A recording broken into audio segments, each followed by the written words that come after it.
Support me on Patreon, patreon.com/mtgbooks.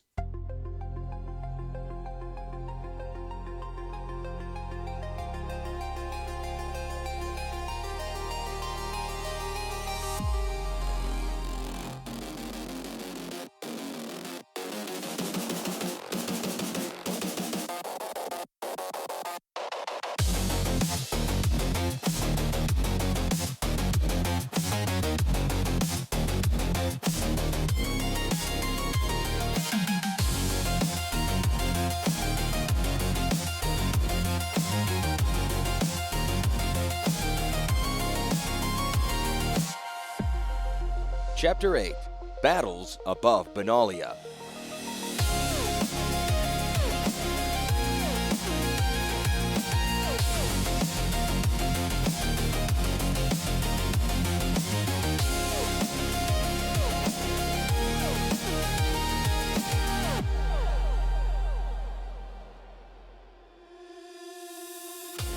Engineer Karn had made good use of his time alone aboard the wounded ship. Outwardly, he crouched down, impersonating an inert engine module. The trick fooled Phyrexian crews. Inwardly, Karn activated the ship's healing routines. Once Weatherlight was skyworthy again, a jolting takeoff ripped her mooring lines from the ground. Karn rolled the ship to fling Phyrexians from her deck. He ignited her ray cannons and blasted his way into the brig. Together, he and Weatherlight had rescued the crew. Now aloft, Karn proved more powerful still. In flight, the ship was his body. In it, he charged across the heavens like a thoroughbred. A pack of Phyrexian ships howled in his wake, but none could even approach him. Weatherlight ruled the skies beyond Benalia City. In a series of lightning attacks, she strafed troop transport ships and cruisers, pinning them in their deployment arc. None could get off the ground. The cruisers' heavy batteries hurled flak into the sky, too slow to strike the shrieking vessel. Phyrexians scrambled from damaged engines and melted cannonades. They were no match for Weatherlight's crew. Sisay worked her own magic at the helm. She soared down the throat of Phyrexian cannonades, hopping Weatherlight away before plasma split the air. The incandescent stuff narrowly missed the ship, instead blanketing pursuers. Flinging off hunks of magma, Phyrexian fighters collapsed and plunged from the sky. They impacted cruisers docked below or troops offloading from them. Hannah, meanwhile, pinpointed the Phyrexian vessel's critical sectors: fire controls, fuel tanks, power conduits, flying bridges. She plotted strafing runs that cut straight across numerous engine cores. In a steady stream, she barked down heading directions, blast coordinates. Target 30 degrees to port. The red midships manifolds. You're warm. You're hot. Bullseye! As flames engulfed the vast structure, Tungarth shouted from the starboard prow cannon. Stop calling them bullseyes! Yeah, rejoined Gerard at port. That was my shot. Get ready for another, Sisay warned. Cruiser's lifting off. Hannah growled out hasty instructions. 3 degrees left. Vault over this next ship and bring us in low. Low? Gerard called back. It's lifting off. She's plotting a course beneath it, Sisay guessed. Hannah worked out the vectors. Beneath it? Gerard echoed. The engines are exposed on the underside. The hull guns won't be operational yet, Hannah explained. It's the safest route and the surest kill. What if we shoot it so well it falls on us? Have a little faith, Karn, Hannah replied, smiling wryly at Sisay.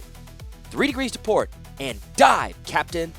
The ship plunged above the smoldering heap of grounded cruiser. Weatherlight raced over black mountains of mechanism, past splayed Phyrexian corpses, past shattered cannonades, and batteries spewing corruption into the air. Weatherlight's plunging keel sliced through a cloud of plague spores, which rose in white canyon walls around the ship. The ship rocketed out of the killing tunnel. Dead ahead, a cruiser labored into the air. It was a mountainous ship. Tangled grass and clods of dirt rained beneath it. Take us below, Hannah called. With a gut-wrenching drop, Weatherlight plummeted. Her own keel sliced grasses. She left a wide, boiling wake of stalks behind her. A surge from her engine sent the ship screaming beneath the enormous cruiser. Dust pelted down from convoluted pipework and stung the gunners and anyone else on deck. Weatherlight arrowed beneath the huge black shelf and above the trammeled ground. Her spars cracked occasionally against the cruiser's belly. Her keel gouged lines in the dirt. Where's this exposed engine you promised? Gerard shouted through the tube. You'll feel it, Hannah said. They did. Sudden, incredible heat tore across the deck. It radiated from a network of huge black cylinders, each bristling with thermal fins. Fire! Gerard ordered, even as he squeezed off a few blasts. The rays looked vermilion against the ship's dark underbelly. They tore outward, striking column after column. The huge cylinders cracked open, their hulls seeming as brittle as eggshells. Pure energy oozed from the engine cores. Tungarth's own blast mixed red power with black. Blood and rot commingled. "Cease fire!" Gerard called. "All power to the engines!" Weatherlight leaped. Even her running lanterns dimmed. The Phyrexian cruiser jolted, descending in a great rush. It fell like a mountain from the sky. The air trapped beneath it fled in roaring waves out of the way. Weatherlight was caught up in the currents. Gerard and Tungarth clung for dear life to the hot chassis of their gun. The leather straps strained to hold them in place. Weatherlight's masts scraped the cruiser's underside. The keel plowed through the ground. With the last shriek, Weatherlight vaulted from the collapsing space. Shot into the clean air. The ruined cruiser smashed to the ground. The air was clear no longer. Pulverized ground rushed out. There came shards of shattered metal. The cruiser exploded. Wild energy crated the planes down 100 feet. The fireball lashed out, toppling two adjacent ships, flung them into each other. The blaze was so bright it cast Weatherlight's streaking shadow before the cruiser. "I'll keep him out of the sky for a bit," Gerard crowed. "Let's give the ground troops some help." "I think we're a little late," Sissy reported grimly. Gerard's breath caught in his throat as he looked out beyond the trail. "Take us in slowly, Sissy." The city was destroyed. While Weatherlight had slain 10,000 Phyrexians in their warships, 100,000 had overrun the city. Every house poured black smoke into the air. Every threshold was strewn with bodies. Some had been eaten half away, the sweetmeats first. Others had been too badly burned to be consumed. They were little more than tarry skin stretched over black bones. It wasn't just the homes that were destroyed. Ram ships had felled every tower, turret along the outer wall.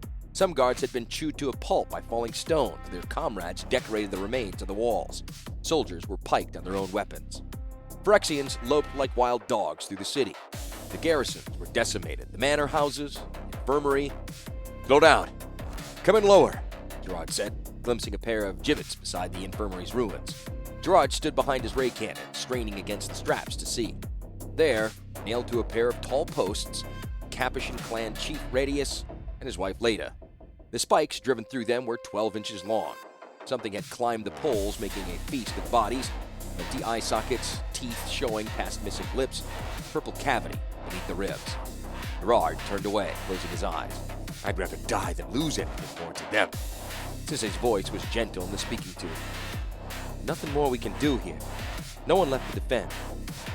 "There are Phyrexians left to kill," Gerard hissed bitterly. "Turn us about.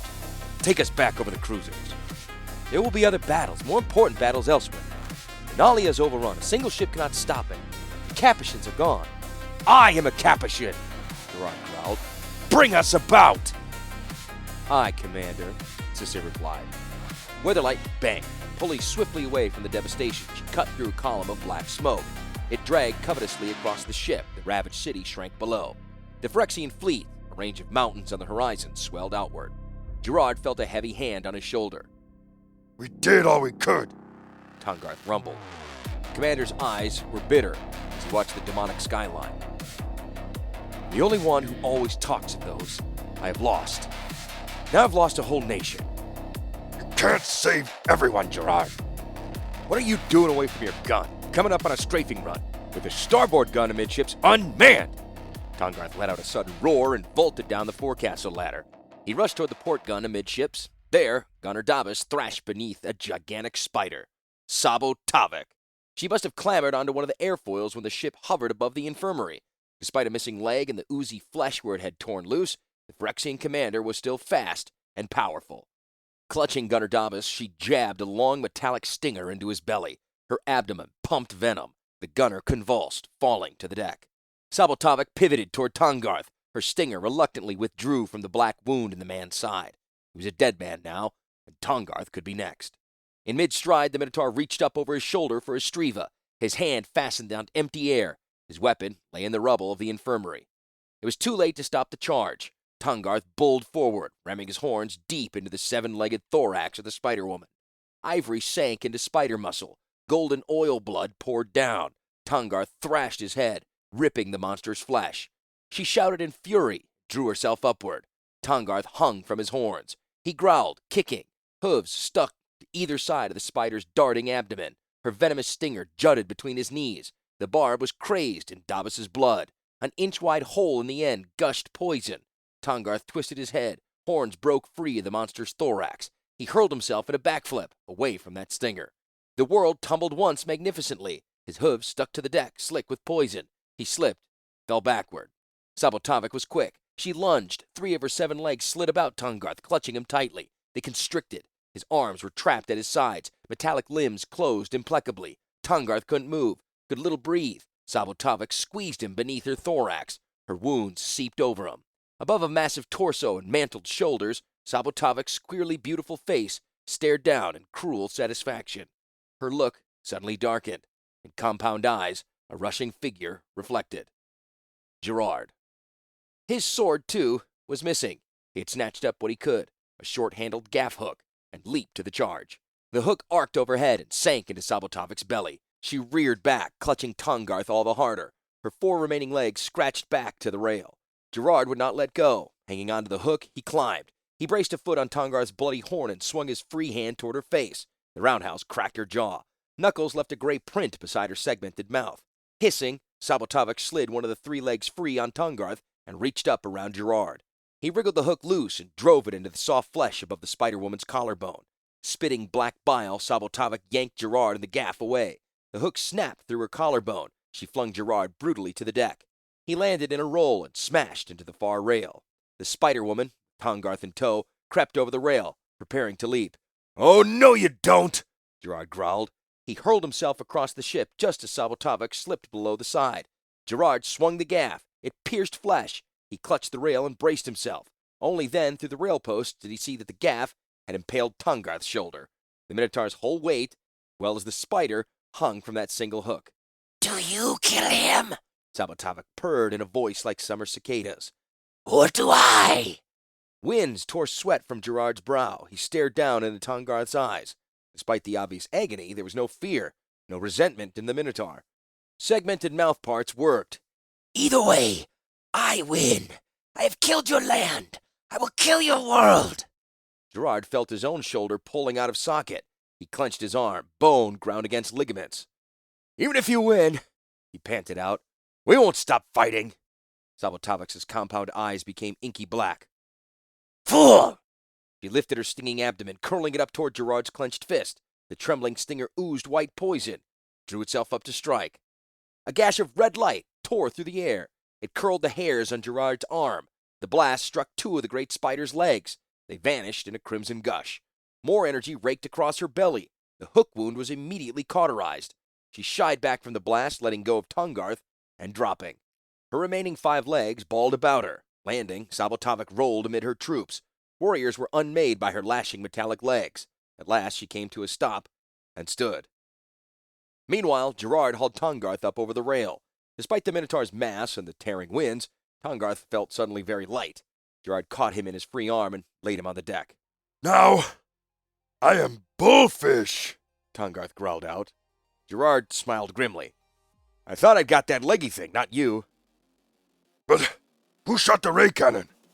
They both looked up to see the blind seer, white knuckles clinging to the fire controls of Gerard's gun. Gaseous plasma dripped from the muzzle. Gerard gabbled at the man. How did you know to shoot? Beneath his dark hat, the man spoke simply. I know things. Orem emerged from the hatch and rushed to kneel beside Tungarth. She set her hands on the gaff hook, sending an enchantment down into it. With a slow, smooth motion, she pulled the hook forth and staunched the flow of blood. Another thing I know, said the blind seer, descending the forecastle steps, that you're wasting your energies here. There is only vengeance here.